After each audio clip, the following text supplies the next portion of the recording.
Mumbai Indians captaincy నుంచి రోహిత్ శర్మను తొలగించడం ప్రస్తుతం క్రికెట్ వర్గాల్లో హాట్ టాపిక్గా మారింది.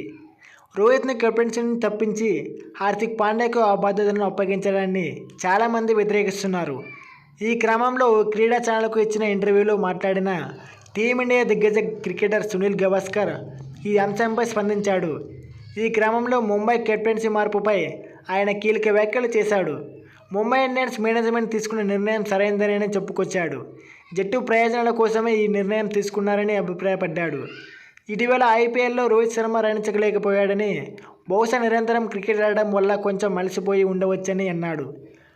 మనం హక్కులు తప్పులు జోలికి వెళ్ళకూడదు, కానీ వారు తీసుకున్న నిర్ణయం జట్టు ప్రయోజనాల కోసమే. గత 2 ఏళ్లలో బ్యాట్తో రోహిత్ సహకారం లేకపోవడం వల్ల అంతకుముందు అతను పెద్ద స్కోర్లు చేసేవాడు. ముంబై ఇండియన్స్ చివరి సంవత్సరం ప్లేఆఫ్స్కు అర్హత సాధించారు, కానీ అంతకుముందు 2 సంవత్సరాలు పాయింట్స్ పట్టికలో 9-10 స్థానంలో నిలిచారు. గత కొన్నేళ్లుగా మనం రోహిత్ శర్మలను మునుపటి సత్తాను చూడలేకపోయాం. బహుశా అతను నిరంతరం క్రికెట్ ఆడడం వలన అలసిపోయి ఉండవచ్చు. టీమిండియాకు ఫ్రాంచైజీ క్రికెట్కు కెప్టెన్ చేయడం వల్ల రోహిత్ శర్మ కొంచెం అలసిపోయినట్లు ఉన్నాడు.